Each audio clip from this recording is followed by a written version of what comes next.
സ്ത്രീകളെ ബാധിക്കുന്ന ഒരു ഹോർമോൺ രോഗമാണ് പോളിസിസ്റ്റിക് ഓവറേറിയൻ സിൻഡ്രോം അഥവാ PCOS.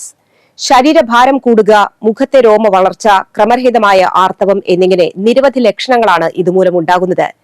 PCOS ഉള്ളവർക്ക് ഡയറ്റിൽ ഉൾപ്പെടുത്താവുന്ന ഭക്ഷണങ്ങൾ പരിചയപ്പെടാം.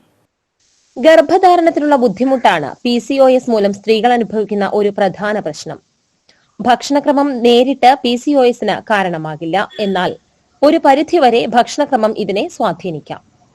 ഫൈബർ അടങ്ങിയ ഭക്ഷണങ്ങൾ, ഗ്ലൈസെമിക് ഇൻഡെക്സ് കുറഞ്ഞ ഭക്ഷണങ്ങൾ, പ്രോട്ടീൻ അടങ്ങിയ ഭക്ഷണങ്ങൾ, ആന്റി ഇൻഫ്ലമേറ്ററി ഗുണങ്ങൾ അടങ്ങിയ ഭക്ഷണങ്ങൾ തുടങ്ങിയവയാണ് PCOS രോഗികൾ ഡയറ്റിൽ ഉൾപ്പെടുത്തേണ്ടത്. PCOS ഉള്ളവർ ഡയറ്റിൽ ഉൾപ്പെടുത്തേണ്ട ആന്റി ഇൻഫ്ലമേറ്ററി ഭക്ഷണങ്ങളിൽ ഒന്നാണ് ഫാറ്റി ഫിഷ്. കൂടാതെ ഇവയിൽ omega-3 ഫാറ്റി ആസിഡും അടങ്ങിയിട്ടുണ്ട്. അതിനാൽ PCOS രോഗികൾക്ക് ഇവ ഡയറ്റിൽ ഉൾപ്പെടുത്താം. മറ്റൊന്നാണ് ബെറി പഴങ്ങൾ. ഇതിലും ആന്റി ഓക്സിഡന്റ്സ് അടങ്ങിയിട്ടുണ്ട്. ചീര പോലെയുള്ള ഇലക്കറികളിലും ആന്റി ഓക്സിഡന്റ്, ആന്റി ഇൻഫ്ലമേറ്ററി ഗുണങ്ങൾ ഉണ്ട്. കൂടാതെ vitamin K, folate, calcium, magnesium എന്നിവയും ഇവയിൽ അടങ്ങിയിട്ടുണ്ട്. ബ്രൊക്കോളി, കോളിഫ്ലവർ, ഇഞ്ചി, വെളുത്തുള്ളി തുടങ്ങിയ ക്രൂസിഫറസ് പച്ചക്കറികളിലും ആന്റി ഇൻഫ്ലമേറ്ററി ഗുണങ്ങൾ അടങ്ങിയിട്ടുണ്ട്.